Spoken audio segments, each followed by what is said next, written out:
events and stuff that came up. And I just come off of like a month traveling for work. So unfortunately, I'm not able to go out there until tomorrow.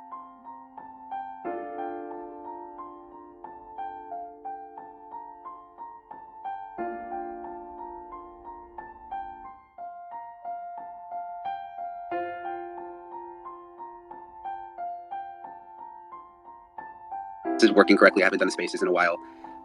Thank you guys for all logging on. I'm sure more people will come. I know it's only a couple minutes after 4. People are also busy this weekend after Thanksgiving, so thanks for getting on. There's obviously a ton of interest in the Idaho college students murdered. I've been reading about it, following it as closely as I can for the last couple of weeks. I wanted to get out there sooner, but I had some family commitments and stuff that came up. And I just come off of like a month traveling for work. So unfortunately, I'm not able to go out there until tomorrow. Finally, tomorrow, I'm going to travel to Idaho.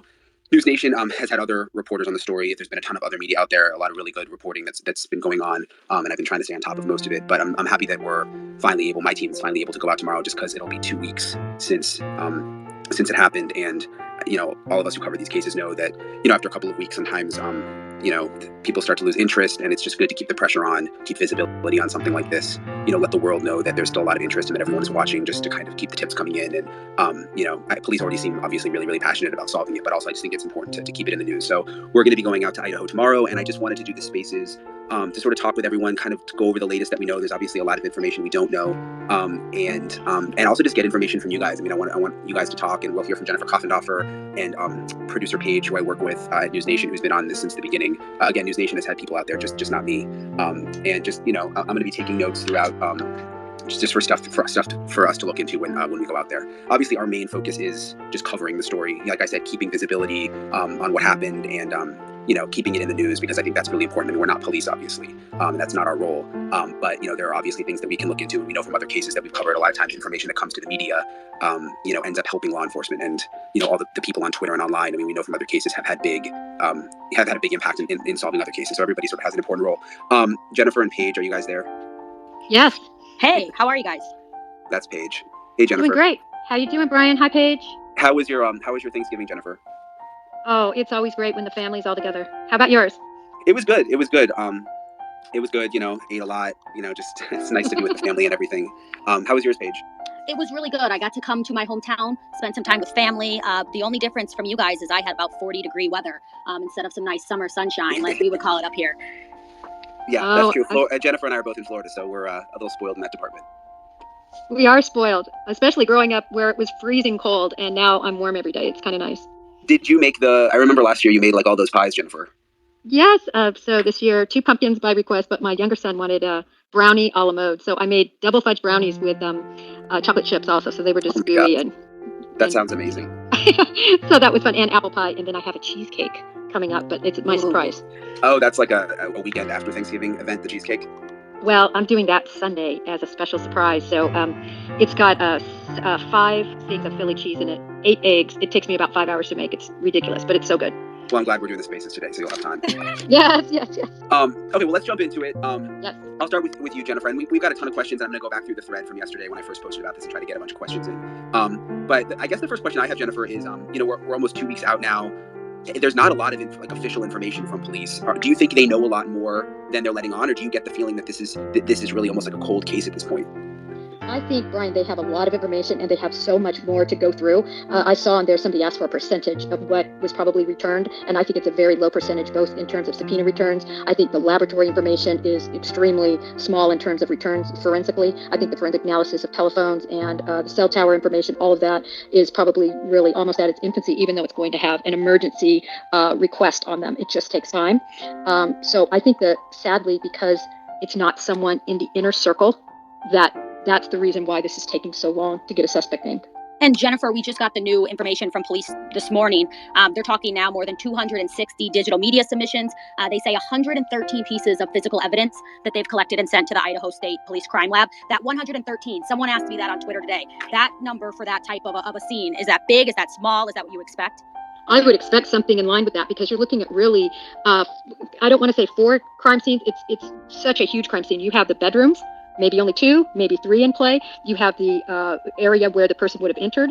You have that general space. You have the stairwell. Trace evidence can be left anywhere in those formats. And then you have everything outside, how he entered. Was he in that brush area? I posted something on Twitter where I saw agents that appeared to be looking to see what their vantage point would be from the woods, and then I saw another agent on the very peripheral running, and I was wondering if possibly they're timing something and looking at vantage points. So there is so much evidence that could be strewn for quite a large area. So no, I'm not surprised, Paige. And you mentioned someone getting in. I mean, I heard one of the family members say that there was a code on the front door, and then we've heard from police that there was no forced entry. I mean, what do you think that means? Is it someone? I mean, you mentioned you don't think it's someone on the inner circle, but it seems like it would be someone who knew how to get in without, breaking a window or something. I think it's going to be somebody comfortable that maybe has even been in their house before at one of these parties. I think to have this brazen of a move to go into that house. But I believe they probably entered through the sliding glass door, which is on the second story, which was apparently oftentimes left open. And it makes most sense that that is how the person entered. When they talk about the people who were in the house, the other roommates being, I don't know if they use the word cleared, but basically saying, that they're not the focus of the investigation right now. I was wondering, like, when law enforcement says that, can that sometimes be like a tactic, like they are secretly still, possibly a suspect, or does that really mean they don't think that they were involved in terms of like the other roommates? In this case, I believe law enforcement is absolutely clearing these individuals. I think that they want people to focus in terms of the public's help on this, not to be focused on individuals that they've cleared and they don't feel are responsible. And those are usually cleared this quickly by concrete alibi. Interesting. Okay, so you think it's legit when they say that? I really do. I don't think the police are playing games at this point. They are seeking the public's help with not only camera footage, ring camera, but also, remember, somebody who did this would have returned to where they reside, probably very bloodied, very disheveled, very tired. Somebody who is capable of this probably has lost their temper in the past. I think it's somebody that was at least in the community during this time frame. Maybe because it's break right now, they're out of this community. But there are people that are going to be in and around their inner circle that probably would have seen signs of this person being capable of this. And Brian, to Jennifer's point a little bit too, police keep emphasizing over and over again that window of time, that 3 a.m. to 6 a.m. where they want to see surveillance video and images. And you and I were talking about this on the phone earlier, but what's really interesting to me is they keep saying it's super important for what we see in that video, but also what we don't see, what's missing from there. Maybe it's a break in a routine or a pattern or something like that will catch their attention. So like, even if you have video from that time that you don't think shows anything, what are they saying? It could still be useful? Yeah, they're saying even if there's no movement in this video, even if you say to yourself, I don't see anything, they still want you to send it to them because they say what they don't see could actually be very telling of certain things they're looking at as well. Interesting. I guess that makes sense, huh, Jennifer? Yeah, I think it's different things like things that might be out of place that to somebody that just had a ring camera and doesn't see anything obvious, but to police, there might be something obvious in that video. Let me just give you an example, and this is just hypothetical. I'm not saying this occurred, but say the individual actually dropped something, something they ate, a glove, anything like that. They might not even notice that in that ring video that comes up as a speck, across the street, but then it becomes noticeable because remember, they didn't just show up. There has to be an egress point and a point that they entered this whole scene. And it has just boggles me that we don't have any camera footage yet, or at least that's not become public. So maybe they're holding that close to the vest. I wonder, too, with it being a small town, and we've heard the police say in some of the press conferences that, stuff like this doesn't happen there, that people let their guards down because it's such a quiet town. Like, I've found covering stories in the past when you go to towns like that, they don't have all the video cameras everywhere. Because, I live in Miami, and, everybody has a Ring camera. If something happens, you're going to find video. But in some of these towns, that might not be the case. I think that is a very legitimate point. Growing up in a small farm town myself, when I go back, everybody's door is still open. My parents don't lock their doors. No one does. It's very trusting. They don't have a Ring camera. So I think you make a very, very valid point. Yeah, that might be part of the reason or maybe they do have the video and some video and they just haven't told us. A lot of the comments are about the 911 call. Paige, so we know that there's a 911 call, but they've adamantly not released it, right? Right. We've got no 911 call. It's better off talking about what we actually know about the 911 call. So we haven't heard it yet. We don't have a transcript yet. We know that it came around just before noon on the 13th, and it came from a cell phone belonging to one of the surviving roommates. And police have over and over again not released the name of who made the 911 call. But most recently, in one of their more recent press conferences and then follow-up releases that they share after that. They said the call, once again, belonged to the roommate's phone. Multiple people talked to the dispatcher, but there were other people at the house on the time the 911 call was made. Police say the roommates called friends over because they thought that there were people passed out on the second floor and that they weren't waking up. So that kind of explains the call for the unconscious person. We know police arrived shortly after that to what they found. So what do you make, Jennifer, of them? I mean, to me, it doesn't seem unusual that they're not releasing the call, because when we've covered other cases and it's like a really active investigation, they can hold that back from making public. What do you make of it? Yeah, I think they've held it back very purposefully. I think that it discloses the people that were involved in making that call. I don't think they want their names out there. They don't want them contacted. They are key. They're going to be key in this case in terms of witnesses, maybe obviously not to the crime, but to the aftermath of the crime.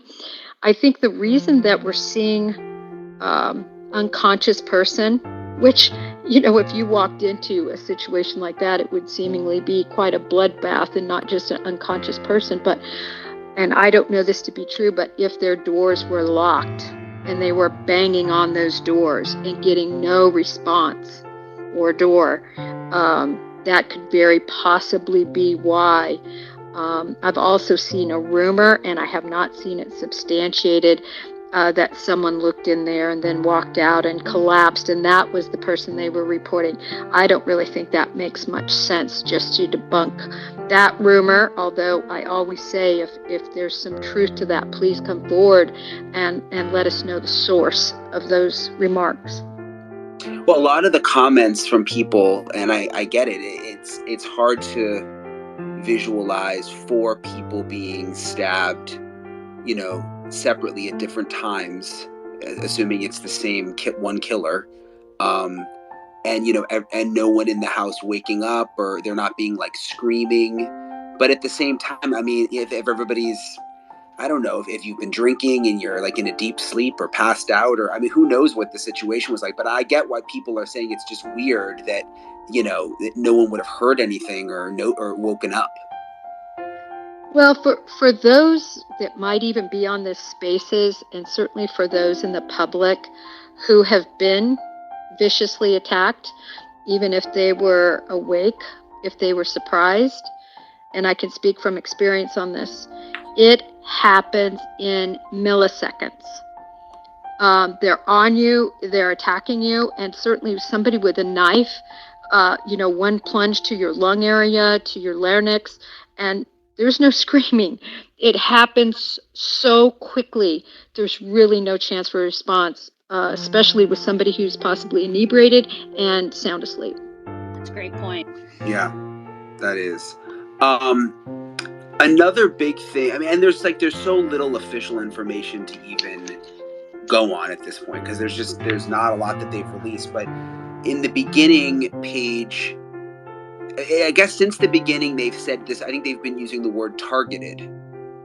Yes, since the very beginning. So, this story came to be, and for those of you who follow the news closely, right around the time, exactly, the same day as those 3 University of Virginia football players were shot. So a lot of attention was on that story. We hear 4 people murdered, 4 students in Idaho. Police say it's targeted. They tell the public, you're not in danger. This is a targeted attack. We're investigating. And it is only until a couple days later when they have this pretty bombshell press conference where they say, hey, actually, we do think that the public should be on alert. There could be some cause for concern. Now they kind of walked it back. They kind of walked it back a little bit. Yeah. And so they have maintained the entire time that it is targeted. Most recently, Wednesday, the chief, when we followed up on that, exactly why, they point to evidence. They won't say what that is. And then they say, you're just going to have to trust us at this point in the game. But how much of that do you think is them having to balance out keeping people calm? You have a university in your town, school's supposed to be back in session. I mean, you can't have the whole world or the whole town in a panic. Yeah, I mean, it's they want to be honest, but at the same time, Yeah, they we've don't talked want to people to parents who are be in like, this area. yeah, we've talked to parents who are like, I called my kid up and I said, you're coming home for Thanksgiving early. I mean, Yeah. this is the first murder in this town in I think they said 7 years. It's pretty much spooked everybody there. So I think you're right. It's something delicate to balance. Yeah, and there's been a couple of parents that DM'd me and said that they weren't going to let their kids go back to school because school starts again on Monday. The university put out a statement saying that they will make it an option for every class, whether you want to go back in person or you can continue online if you don't feel safe. And I saw there were even some professors that have said, I'm not even offering the in-person option right now. I don't think it's appropriate given that there's a killer on the run. Jennifer, what do you make of this whole? A lot of it seems like semantics, but the fact that they're using the word targeted. I believe that police believe truly was targeted. In other words, there was an individual, and I think it's just one, specifically targeted in this instance. Although I do agree that there is a balancing act, so you don't have panic on your hands. But I think they have strong evidence because they have not wavered from that. And my belief is I mean, I hate to even say it, but I'm just speaking from other circumstances. I think it's going to be a possible real mutilation, decapitation of the individual that was targeted compared to others that were really just in their way, and that they got through to get to their true target. I'm so sorry to mention things like that on here, but I just think that that's what we're looking at.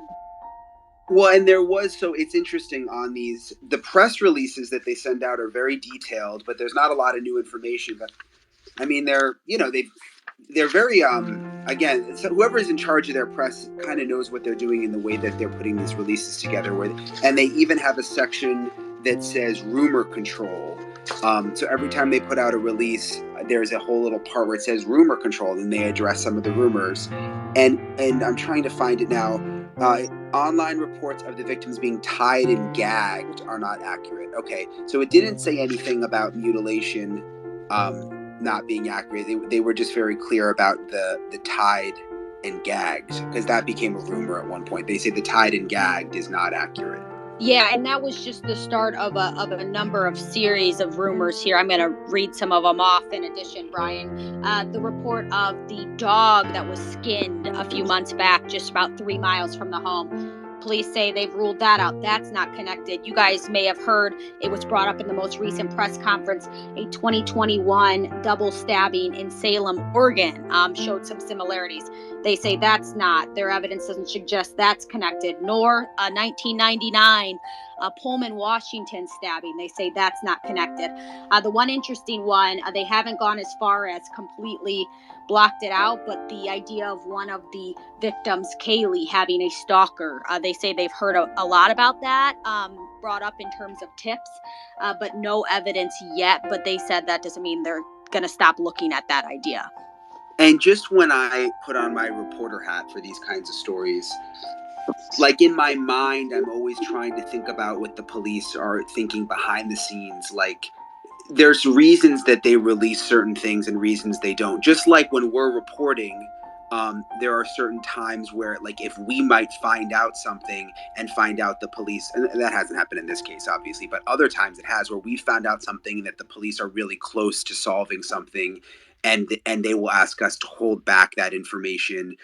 Give us 24 hours. You'll totally compromise the investigation if you report this now. And usually if they're that close, we don't want to compromise the investigation, so we won't report it. But anyway, what I'm thinking about is, like, with the rumor control and with the choice of what they're releasing and not releasing, it's just interesting to think about how much they might know, and not that they would be trying to mislead us or the public, but their main mission is not keeping us informed right now. Their main mission is finding the killer. So there could just be a lot going on behind the scenes. And we know from from covering this and talking to investigators after the fact with other cases that, oftentimes the media people are not kept in the loop with the sensitive information. A lot of times the detectives talking to the family members are not kept in the loop with the sensitive information, again, as a way to sort of protect the core of the investigation. So I don't know, like everything I read, I'm trying to think about what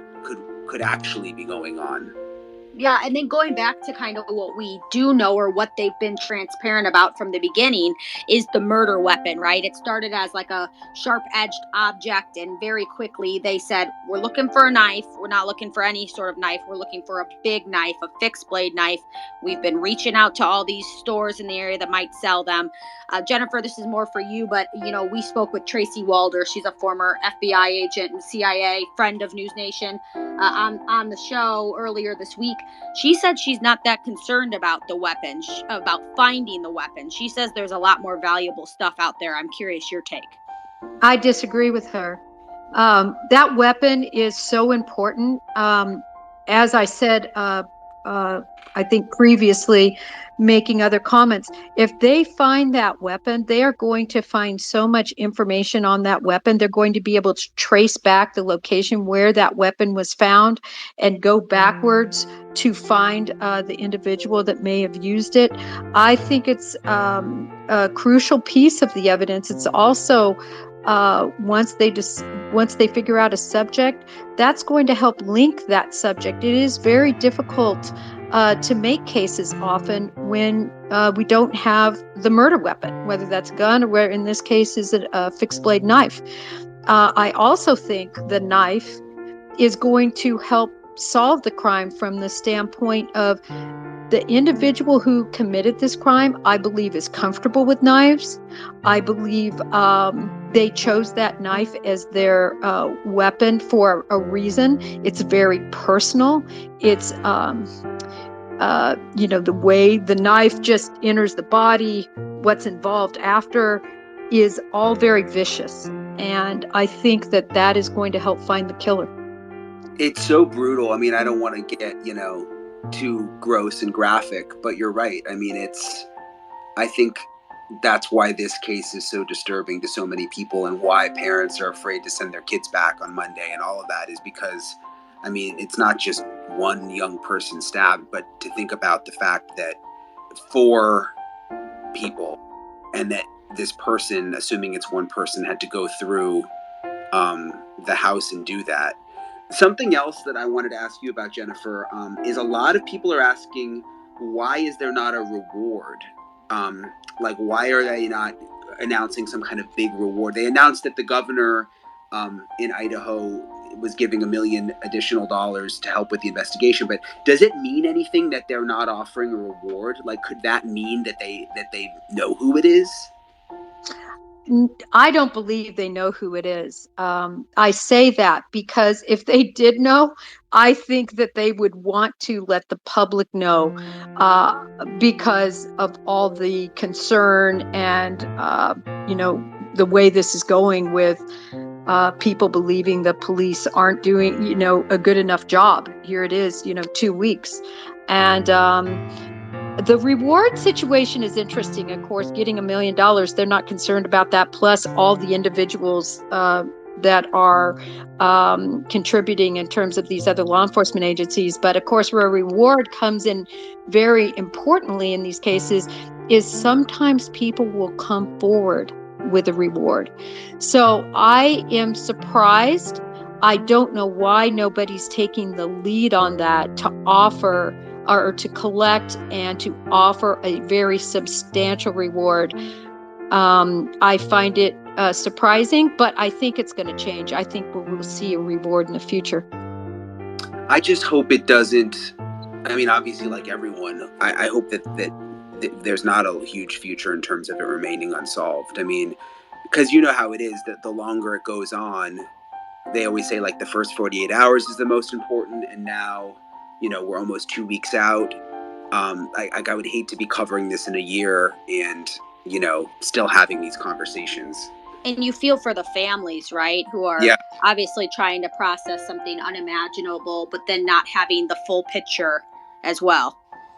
Yeah, absolutely. I mean, and again, I've seen some frustration from them in some interviews that they've done about, a lack of information and that kind of thing. But it's just, again, it seems like it's such a fine line, um, a tightrope almost, like the police are on, because it seems like they don't even tell the families what they know at a phase like this, right, Yeah, I Jennifer? think Jennifer could probably speak more to that as well, but it's kind of this like this line you're trying to balance of the we're all thinking about like finding out who did this and finding answers, but law enforcement is thinking about building and executing and prosecuting a case. Yeah, and the prosecution piece of this is huge, and they're protecting that from stage one moving forward.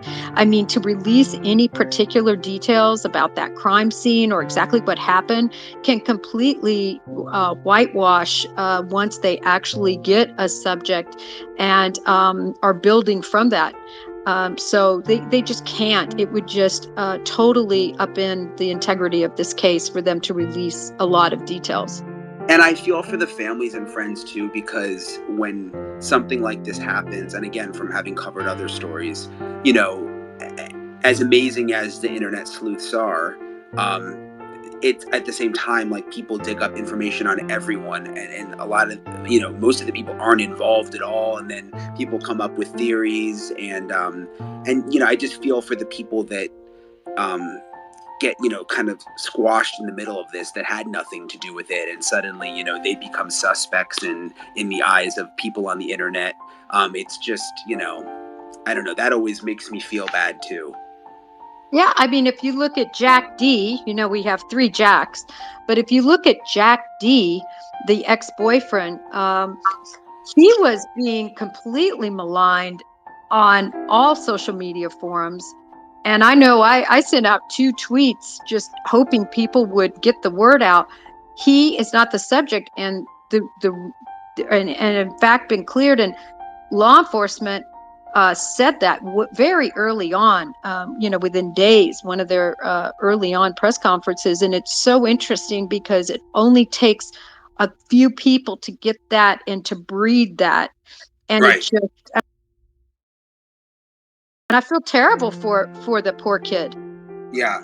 At the same time, though, I mean, a lot of people are DMing me, and usually I'll just tell people to send it to the police too. But it's the internet sleuths that take the time to go back through old posts and find people who liked those posts, and then go look at those people and see, oh, this person like has bloody photos from a crazy movie, and then it like. I don't know that there's enough people within the police department to be doing that 24/7, and a lot of times those little pieces of information actually do help. Well, you think about in the Gabby Petito case, the video that spotted the van, right? Yeah.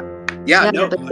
100%. Yeah, if it wasn't for those people just going back and looking at their dash cam, that's pretty much what, brought that whole case together. So I think, you just hope most people do it responsibly, because again, I always just feel bad for the people that get thrown under the bus that really have nothing to do with it. Well, Brian, I'm a huge sleuth fan. Yeah, From the me too. standpoint, they it's amazing the time they take. Most of them are, very well educated. They have terrific jobs, and what they do on the side is they sleuth, and they're very good at it. And they find a lot of great details and things that are helpful. I know I get DM'd so often on cases all over the country, and when I see one that's a nugget, I'll call directly, that agent on that case. If the bureau's involved, and if it's a local, I'll call them just to say, listen, please take a look at this, and I'll, send it to them via text, because it could be something that gets caught in the tip line and isn't looked at for a long period of time, right? Yeah, So no, totally. And yeah, it's everyone is sort of the eyes and ears, right? I mean, like I said, there's not enough police officers to catch everything. yeah, Um, exactly. Paige, can you go through, or maybe Jennifer, but Paige, if you happen to know it off the top of your head, like the video that we know exists, that because the police, have they released some video? No, so basically the one video we have is that Twitch video from the food truck. I think it's called the Grub Truck. And that was the video that Kaylee's sister is actually credited with tracking down and finding and giving to police. That's where Kaylee and Madison were. They put the timestamp police. This is now according to police at around 1:40 in the morning as a last stop potentially before they were driven home by a private party who's also been not considered someone they're looking into in this investigation. As far as that, police are mainly focused on this grid that they've repeatedly shared, and it's that area specifically within Moscow. It's obviously hard to show you guys because we can't physically show you guys here, so I recommend going to their website. But it's a grid that they've pinpointed a specific area from 3 a.m. to 6 a.m. and that's where they want everything they can find in terms of surveillance. What have you made of that video, Jennifer? Well, when I looked at that video, and I've looked at it several times just to look at the key people in there, right? So we started with a lot of people being concerned about the hooded man, right? And a lot of people are still talking about the hooded man. A lot of people, the hoodie guy, but the hoodie guy has been identified and has been cleared by law enforcement. So the hoodie guy is now out. There are, you can tell these girls, they are having a great time. They just left the bar. They're getting their food. They called the Uber. It's such a typical college, scene and vibe. There were a few things that were a little odd, in terms of there's a lot of hugs going around. I did notice one individual that seemed kind of ignored in the video that I'm kind of just looking into, looking. I mean, I'm sure law enforcement has already identified him. The sleuths have identified him and, just kind of looking. But I have no doubt law enforcement is looking at that video and identifying each and every person in there, just like they need to do with the Sigma Chi house, where Ethan and Xana were, because that's a big space of time we're missing. Yeah. And what about the bar? I mean, wasn't there could be surveillance cameras where, other places they were? Oh, I think law enforcement has those and is poring over those to see if there's anything unusual, because something that night or possibly the day before, but, ignited the anger in this person, the ire in this person to act that night and do this, heinous crime. And if we have anybody, sorry, Brian. I just want to go to the grid thing. If we have anybody on the spaces who is from Moscow or familiar with the area, the question I've had regarding to the grid that I've been talking about is what kind of area is that? Brian, like when you get out there tomorrow, that's one of the things that I'm interested in driving around. Is this grid they're looking for? And they've identified it. These streets, are there bars there? Is it residential? What type of area is this is what I'm really curious to know. So I'm going to throw it out to the group for that. Yeah, if anyone is in Moscow, I guess raise your hand and put in a request and I can unmute you. Again, I'm not the greatest with spaces. One other question that just came in, Jennifer, is, and a lot of people keep using the, phrase serial killer. Could it be a serial killer, or since they're saying targeted, does that sort of rule that out? Could who be? I'm sorry. Could we be dealing? Oh no, you're fine. Could we be dealing with a serial killer? Okay, I don't believe so, and I'm going to tell you why. I'm going to trust law enforcement on this. I just don't think that if they had truly identified the markings of a serial killer, meaning a complete randomness.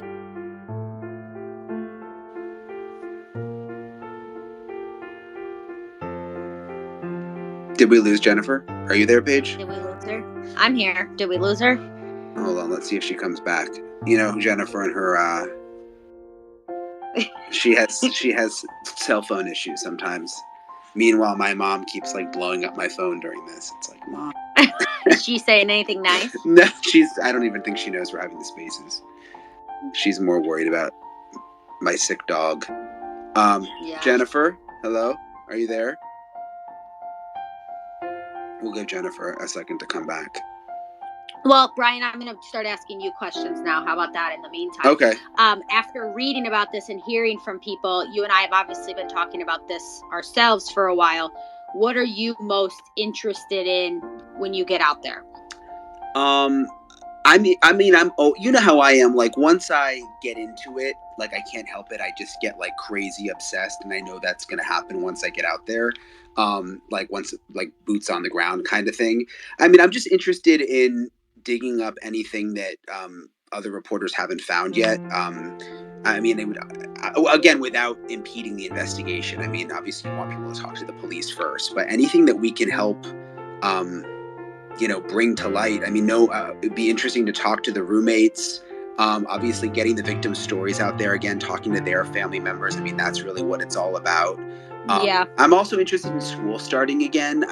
How that's going to work with a killer on the run and these brutal killings. Like, I mean, I understand why parents would be scared. That makes sense to me. Right. I think for me too, I'm such like a visual, and I didn't know what Moscow, Idaho was before this, so like I want to know more about the neighborhoods and the areas that they would go out to and the routes they would go. Do you know what I mean? Yeah, no, totally. And I think I'm also just surprised that it still hasn't been solved. I mean, that like 2 weeks out, something this horrific, it's gotten so much attention too. I guess, and again, maybe behind the scenes there's more progress than we know of, but I think I'm just surprised that that I'm going out tomorrow 2 weeks out and that there's still so little information officially. Right, totally. I mean, what was the most recent update of the sheer amount of manpower from the FBI in addition to all law enforcement? I mean, they're in the hundreds. Yeah, Moscow police. I'm trying to look at the latest. It looks like they have 4 detectives, 24 patrol officers, and 5 support staff. And then they've got the support of the FBI. 22 investigators in Moscow, so they've got 22 people there, 20 assigned agents throughout the U.S., 2 behavior analysis unit investigators, which is obviously important if they're trying to like profile who this person is. And then the Idaho State Police is obviously playing a big part. 20 investigators in Moscow. They've got the public information officer. It seems like they're handling the media a lot. And then they've got a forensic services and mobile crime scene team. 15 uniformed troopers also.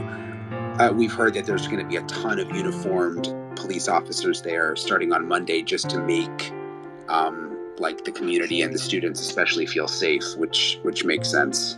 Right. Hold on, I'm trying to see if Jennifer's, where is she? Hold on. Jennifer, let's see if she's back. I'm going to text her. Hold on.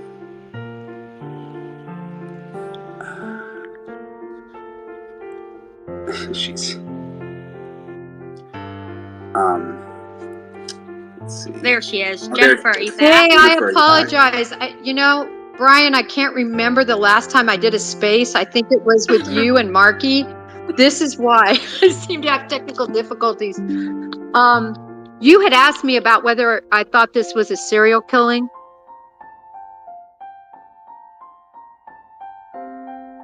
Did that come across? Simply. No, that's when you cut out. And I mean, the reason I asked is because that's one of the top things that people are asking on Twitter. So I wanted to see what you think about it. Yeah, I don't, and I'm going to tell you why. It's the trust that I have in law enforcement that they believe this is targeted for a very specific reason. We don't know. There could have even been a note left. There could be different indications that they know from the media they've looked at already, that there was a specific threat. So they are so adamant about it. I think that is the situation we're looking at. I also looked closely at 2 other murders that took place. One was in, and I'm going to butcher this, Washoe, Washington, and another one in Oregon. that a lot of people were trying to make a nexus with, and I couldn't find it. One looked to me to be a burglary with a masked person. They were over 5 hours away. One involved, the victim was a Sandra Ladd, an individual. She was found at 4:30 on June 14th, not on June 13th. So I couldn't find a nexus with those. I just think no is my answer. Okay. And just so you know, a few people have messaged me because I've said it wrong a couple times. I guess the locals pronounce it Moscow, not Moscow. Yes, you're right. Moscow. I've seen that. Moscow. Mm-hmm. I think we've all just got like Russia on the mind too. So wanted to address the dog, Brian. You and I and Paige, I don't know if you're a dog lover. Brian and I are huge dog lovers. Yes, I am. Yeah, so there's the dog. Yeah, the dog was apparently there. It was wasn't it it was Kaylee's dog? Kaylee's dog with Jack. They were co-owners. Yeah. And apparently, so this was on the no, this wasn't in the rumor control. But Paige, tell us what we know. Basically, I mean, I think the short end of it was the dog was there during the brutal. Yeah, unharmed and at the residence, according to police. Which then it went with animal control, and then it went back with a owner who would care for him. I believe Jack may have the dog at this point. Yeah, I saw a photo. Another outlet had a photo of Jack. And it's raised a lot more. You know, Jennifer did a great job pointing out, you know, how fast this all happens. But that's been a lot of the questions on a lot of people's minds is that, like, for those of us who have dogs or have had dogs, and I know I used to have a golden retriever, and someone came a step from that door and that golden retriever would go nuts. A lot of people are wondering, did the dog bark? If not, why not? Raising that sort of question as well. Yeah, I mean, it's a good question. You know, I've got 3 dogs. Only one of them is a barker. The other 2, like, literally never bark. I mean, so maybe the dog might just not be a barker. But it is an interesting question. I mean, I think it just goes back to the whole question of, you know, how did this happen with other people in the house? You know, what do you think, Jennifer? I think that there has been a lot made about the dog, but to your point, it could not be a barker, A. B, the other, you know, the roommates were all in their rooms, locked in. They'd been out all night long, up into the wee hours of the morning, so likely very fast asleep. By all accounts, they had consumed some alcohol, which causes people to sleep even deeper. And then a lot of times, I don't know about you, but I'll hear my dog bark in the middle of the night for a short amount of time, and then they stop barking. I don't really think that much of it, you know, right. if it's a quick bark. So I think there is a lot made out of it, and I'm not sure how much is really there to be made out of it. This was not, by the way, a Rottweiler or a German Shepherd.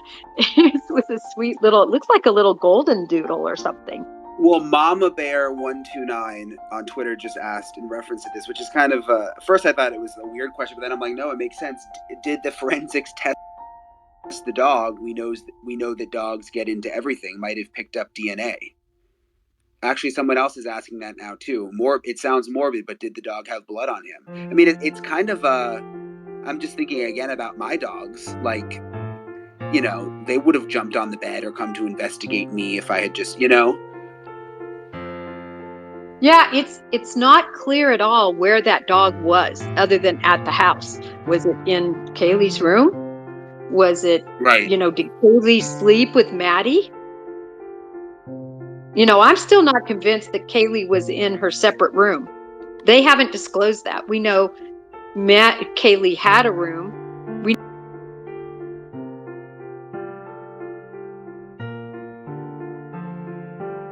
You know, she was really just back to visit and show off her new car that she had just bought. So that's confusing. You know, you're in bed, it's late at night, you're, you know, calling, you know, your ex-boyfriend multiple times, and it's possible they were just in there jabbering and fell asleep, and that it was really just 2 locations we're talking about. We Yep. don't know, but it's a Right. possibility. Yeah, like you said, the dog could have been kept out in a different area or something. Someone asked me this. I don't know much about this. Maybe Paige or Jennifer, maybe you know what this is. I'd like someone to speak about geofence warrants. I believe they may have played a huge role. Do you know what a geofence warrant is? Jennifer, I'm gonna let you take that one. Yeah, I don't even know what that is.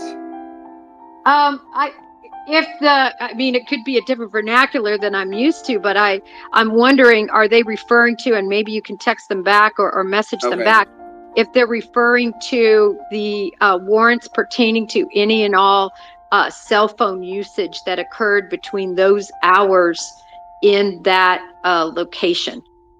Yeah. Okay. And they have done that, a warrant for any and all, cell phone pings from all phones in that location. And I think that is going to yield hopefully some answers. So Vern Gilbert, who's helped us before with cases, sent targeted attack, stalker, it thinks it's personal, brutal knife. Could it be jealous, vindictive? Killer may have already left the area. Will they return after the holiday break? Killer may talk about the targeted individual at some point in a jealous manner. Again, I go back to this school being back Monday. And there was even one family member I saw say something to the effect of like, this killer could go, there's this vigil happening this week. Like Jennifer, what is your take on whether people should be worried to go back to school? I mean, you don't want to just like stop your life because something like this happened, but at the same time, do you think it's a legit concern? I have 2 college-age children, and I wouldn't want them back. I would be insistent that they take their classes here, not because I think that there's a serial killer on the loose. It's because I think that there's a killer on the loose, someone who is capable of this sort of rage and targeted vendetta. What happens when somebody else angers them to this point? So from that point, I think you could possibly go back to quite a ghost town there, Brian, because it doesn't make really any sense to be on that campus in this situation until they find this guy. Someone asked, what do you think about the skin dog slaughtering just days prior and only down the road? That's actually addressed by the police as one of the rumors. They say that detectives are aware of a report of a skinned dog, but do not believe there is any evidence to support it is related in this incident. But then they say contact the sheriff's office for further details. So they're clearly trying to squash some of the rumors, but at the same time, you do have to wonder like how they're able to so quickly squash some of these rumors. Like, how do they know that all of this stuff isn't connected? Well, with that dog situation, which I thought was about 2 weeks prior, but it doesn't matter. Nevertheless, there was definitely some sort of animal mutilation, and the sheriff's office handled that case, and they have, I believe, found out who did it, and they know the circumstances and they know the situation, and that's why they've determined it's not related. Remember, they have officers working round the clock, weekends, nights, in that command post, having run these command posts. It's amazing. People don't even want to leave when their shift is over.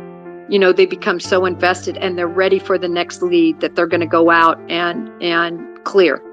And so I'm not surprised with the onslaught of manpower that they're able to resolve some of these. Sorry, I'm just reading through some comments here. No, that's okay. I'll ask Jennifer a question while you do that, Brian. A lot of attention is going to be on this vigil that's coming up this week. And if this continues to remain unsolved, we know police are likely profiling this killer. Jennifer, I know you've been doing a little bit of that yourself with your experience, but what do you think the chances are that whoever's out there goes to this vigil this week? I think it's possible. People who commit these types of crimes, they really want to be kept sort of in the know. I mean, this is somebody that's going to be tracking and looking at what law enforcement is doing. They're watching it as close as the cyber sleuths on here. And, all of us have been watching it and looking and reading. And so it would not surprise me. And we hear the Remember, term they're not going to profile. have. Oh, go ahead. Oh, I'm sorry. I was just going to say they are not going to have remorse. Right. Unless they get caught. Then they're more remorseful. They got caught, but then you might see some sort of feigned remorse. But they think this person deserved it. Right. We hear the term, profile of a killer. They're profiling a killer all the time. But for those of us without, FBI experience, can you walk through exactly what that looks like and how you do that? Yes. So I am not I want to make it clear, I'm not a certified profiler. That wasn't what I did. I'm an agent investigator, right. With homicide investigations and drugs and cartels and things like that. But in my cases as the case agent, I often would reach out to BAU and work hand in hand with a profiler. I'll give you one quick example, right? So it was right after 9/11, and we had somebody that was stalking the Dallas-Fort Worth International Airport, people, airplanes, tugs, writing Osama bin Laden is the best, down with the U.S., I hate America, literally writing it on cockpit windows, on tugs, so they had access to the inner, what we call the airport operations area of an airport, right? So I took all of those sayings. I had absolutely no leads. I could not figure out who this was. I sent everything they had written and how they wrote it. They stamped it. I sent everything to the behavioral science unit. They came back and they said, you are looking for a male. He's going to be Caucasian. He's going to be between the ages of 40 and 50. He's going to have a blue collar job. He's going to work in and around that airport. He's going to be former military. He's going to have children who are probably in the military. They pinned it down perfectly. So here I'm thinking I'm looking for a whole different ballgame. And they give you a beautiful report. And then you work with them as you're working the case. You say, okay, well, I found out this. And then they plug that into their analysis. And I've had 3 cases specifically where I needed a profiler, and all 3 times they were perfectly on point. Wow. Well, that's interesting. Well, hopefully they'll be on it this time too, Yeah, and the police have that. They were there, I think, within day 1. 2 agents from BAU, our behavioral analysis unit from Quantico. And I believe that I got mine returned within maybe 24 hours, 48 hours. They do it very quickly because they see this all the time. They see these different cases. And so I think the police have a very clear outline of the type of all those details I just gave, according to BAU. Another interesting question that I just got: has forensics been able to isolate the killer's DNA? How have the suspects been ruled out thus far? Has it been via DNA, alibi, or something else? Do you think Sorry, Brian. No, go ahead. Because of the quickness of it all, it has to be alibi. The DNA is going to take some time. I mean, and there could be other, blood and obviously there's going to be hair, there's going to be fibers, there's going to be so much there, and they need to figure out what's even relevant. But with the blood, mostly it's going to be victim blood. And all we can hope for, which often happens in these types of killings, is that they accidentally stab themselves with a knife, just brush themselves or prick themselves enough to cause blood to mingle. And then you have, it's not that it can't be done, it's very difficult to distinguish the DNA markers at the lab. And I could tell you DNA, it takes a long time. It just does, even with the rush that this is going to have on it. some people, this is kind of a weird take on it, but someone is telling me they feel the vigil is to bring people back to campus for crowd footage. That doesn't seem right, though, right? I mean, I think we've seen the university talk about the vigil. They want to remember the vigil. I mean, that wouldn't be some kind of tactic by law enforcement, would it? I don't think it's a tactic, but I think they're going to use it. I think there'll be agents there. I think there'll be BAU, behavioral analysis unit agents there watching. And I think all of that will be happening. But I don't think it's a ploy by them. So you think they'll have like undercover people at the vigil? Oh, yeah. Really? Yes. Interesting. That's what you need to focus on, Brian. Yeah, we'll be there, so. Yeah. I didn't even think about that. I mean, I obviously knew that. I mean, it just made sense to me that they would have a vigil for the sake of, bringing the community together. But, I can't remember what case it was. It was an old one, and you mentioned it earlier, Jennifer, there have been situations where a killer will come back to a vigil to watch the emotion, or I've heard stories of, serial arsonists who then, like to come and watch as the fire department arrives. I guess it wouldn't be out of the question that whoever did this would be kind of lurking around. Well, it's different than a serial killer. A serial killer has more demonic and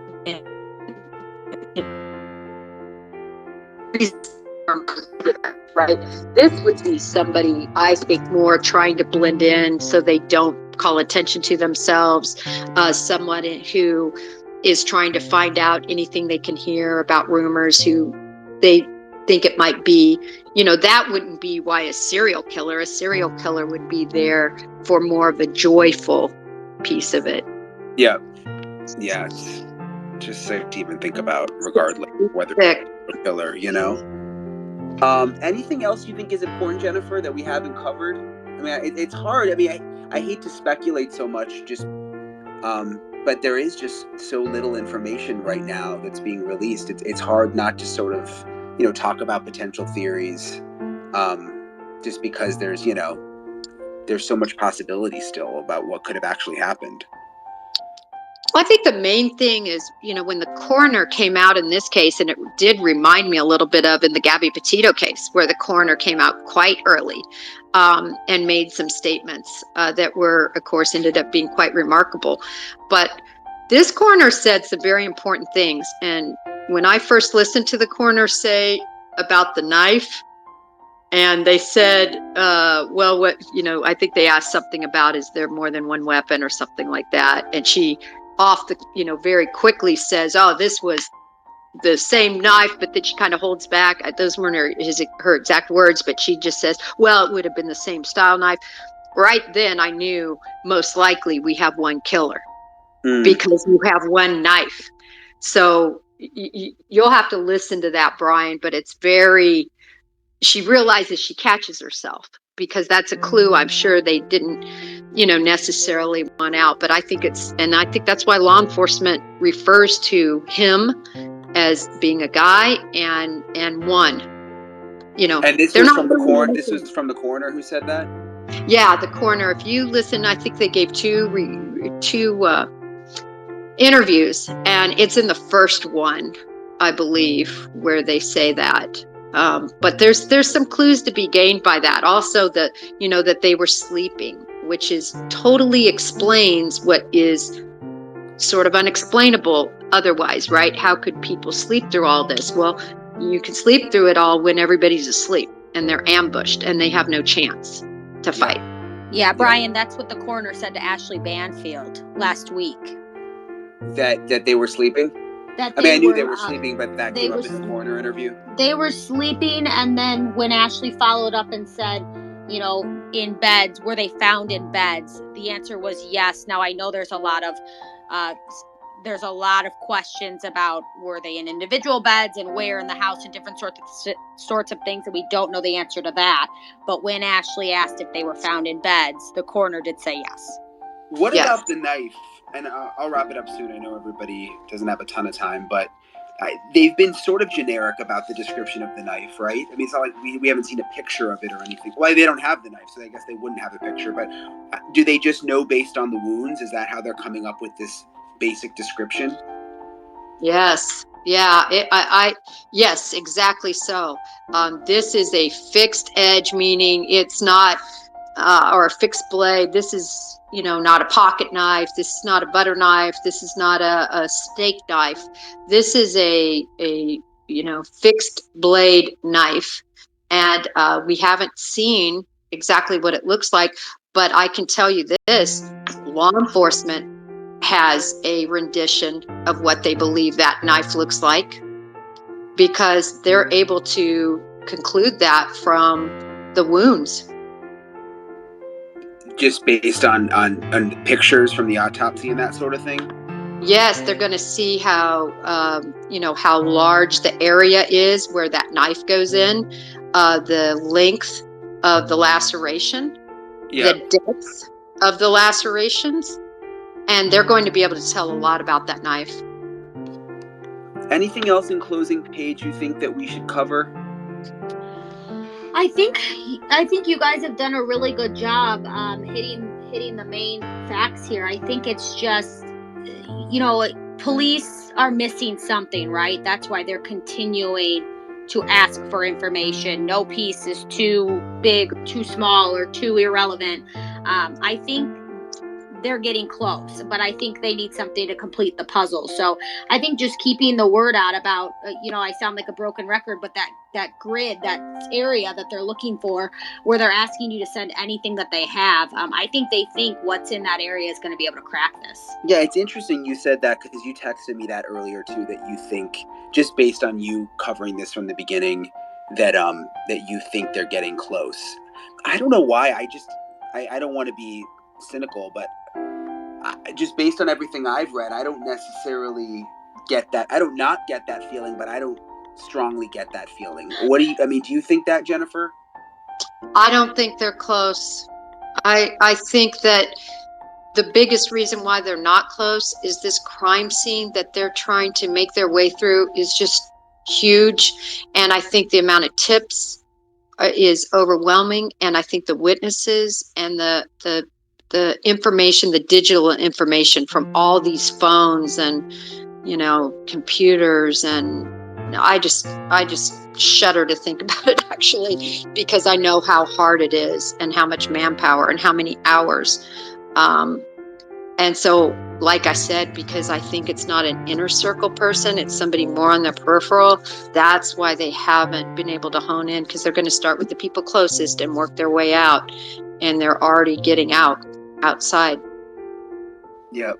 Yeah, it's gonna. I mean, I hope that this is the week, and that I just, as you mentioned earlier, both Jennifer and Paige, I always think of the families first and the victims, and that's what it's really about. And so, for a lot of us, it's just a mystery and a case that we get interested in, but for them, it's their family members. So I hope that for their sake, it there's some kind of resolution this week, and I look forward to going tomorrow. I know that there's a ton of theories and people go down rabbit holes, and we really try at News Nation and me, I just try to be fact-based, and I know that sometimes maybe that's not as entertaining, but that's just the way we do it. And we're just going to stick to the facts. And one other thing, like, people will message me theories or things that they found interesting or that they found online, and like, we do look into all of that, or we send it to police, or we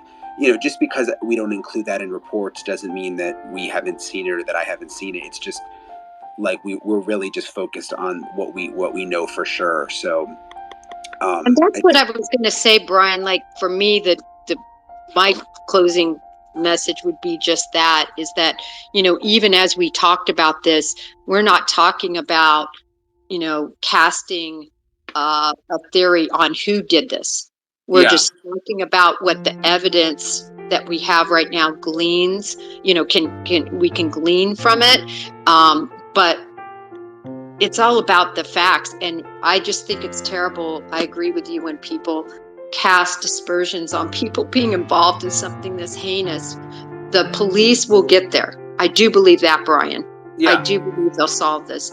And I just think it is so unhelpful to guesswork at who did this horrible crime. Yeah, without and people on social media have a lot of power. I mean, it's not like the old days where, you know, just if something was on the news, you know, it became public. I mean, when people on social media, you know, bully one person or think that they're involved and they actually aren't, it can really, you know, do a lot of damage. Again, I always feel for those people. But, you know, we'll just have to wait and see how all of this turns out. And again, I'll be on the road tomorrow, and we'll start our reports on News Nation on Monday. It'll be interesting with school starting again. We'll be at the vigil and just trying to dig up anything we can during the week, of course, while, you know, being respectful of law enforcement. So thank you, Jennifer and Paige. I'm really appreciative of you both, you know, for coming on today, and also just personally for being my friends and always there for me and helping out with these stories and stuff. So thank you guys. Absolutely. This was my Spaces debut. I couldn't believe I got the invite. I couldn't believe I got the invite to join. I mean, have you ever even heard Paige's voice, Jennifer? I mean, she's like always lurking behind the scenes. Oh, Jennifer hears my voice because I'm always in her ear saying, "Hi, Jennifer," from the control room. Yeah, I've heard Paige's voice. But yeah, Paige, she gave me a hard time. I was like, I'm going to do a space with Jennifer. I'm like, can you do it too? Because she's like obsessed with the case and always talking about every little detail. And she's like, you want me to do it? I'm like, duh, like, you know everything about it, you know? I am always silently working behind the scenes. So anyway, all right. Well, we'll try to do another one of these soon. And everybody have a good rest of the weekend. And we'll talk soon. Thank you, Jennifer, everybody. let's get you on News Nation this week, okay? Okay, thanks, Paige, and thanks everybody in Twitter for all these wonderful questions and everything. Thanks a lot. We love everybody. Thank you guys. Sorry I wasn't able to like let